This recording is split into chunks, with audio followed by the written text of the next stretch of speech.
আমার আজকের জুয়েলারিটা ভীষণ তাড়াহুড়ো করে বানিয়েছি। মানে আমি ডিজাইন ভেবে রেখেছি একটা, লাস্ট ফিনিশিং হয়েছে একটা। সেই ক্লিপসগুলো আমি নিতে পারিনি। সেটা দেখলেই বুঝতে পারবে আমি এখানে কি করতে চেয়েছিলাম আর লাস্ট কি এসছে। জুয়েলারিটা যখন বানাতে বসেছিলাম তখন ভেবে নিয়েছিলাম রোজ প্যাটার্নে কিছু একটা বানাবো। আমি রোজ বানিয়েওছিলাম সেই মতো। একটা একটা করে পাপড়ি বানিয়েও আমি রোজটা রেডি করছিলাম। লাস্ট কেন যে এরকমটা হয়ে গেলো, হয়তো অনেকটা তাড়াহুড়ো করে কাজটা করছিলাম বলে এরকম হয়েছে।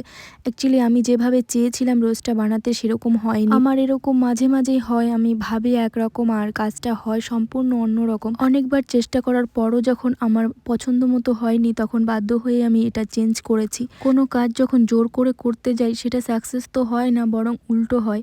তাই আমি ভেবে নিয়েছি এখন থেকে যেটা হবে না সেটা আমি আর করব না। পরে হয়তো কখনো এরকম হবে যে আমি চাইনি, আমার অজান্তেই হয়তো কাজটা অনেকটা সুন্দর হয়ে গেছে। যেহেতু আমার ডিজাইনটাও মনের মতো হয়নি, তাই আমি যে কালারটা ভেবে রেখেছিলাম সেখান থেকেও কিছুটা চেঞ্জ আনতে হয়েছে। আর কালারটা চেঞ্জ করতে গিয়ে আমি দুটো কালার চেঞ্জ করে তারপর একটা কালার এসছে। তোমরা অনেকেই হয়তো জানো না যে টাসেল কিভাবে সেট করতে হয়। আমি দুটো কমেন্টস পেয়েছি যে দিদি টাসেল কিভাবে সেট করো সেটা একটু দেখাও। তো এই ভিডিওতে আমি তোমাদের টাসেলটা একটু সেট করে দেখাচ্ছি। তেমন কিছুই না, ক্লে আর আঠা দিয়েই কিন্তু টাসেলটা আমি সেট করি। যে জায়গায় টাসেলটা দেবো সেখানে কিন্তু ফার্স্ট আঠা দিয়ে খুব সুন্দরভাবে উপরে ক্লে দিয়ে সিকিউর করে নিতে হবে। কিছুক্ষণ ড্রাই হতে দিতে হবে, কোনো রকম টাচ করা যাবে না। ড্রাই হওয়ার পর এটা কিন্তু আর ছিঁড়েও যাবে না বা ছুটেও যাবে না। আর এই টিউটোরিয়াল টিপস দুটোই কিন্তু শুধুমাত্র তাদের জন্য যারা জানো না, আর যারা জানো তাদেরকে আর নতুন করে কি বলবো।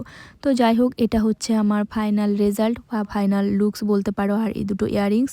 তো ফাইনাল লুকটা তোমাদের কেমন লাগলো, আর আমি যে চেঞ্জ করে এই ডিজাইনটা করেছি এতে কি খুব খারাপ লাগছে দেখতে, নাকি রোজ হলেই বেশি সুন্দর লাগতো সেটাও অবশ্যই কমেন্টে জানিও। আর ভিডিও ভালো লাগলে প্লিজ একটা লাইক করে দিও। তো চলো আজকের মতন টাটা, সকলে ভীষণ ভালো থেকো।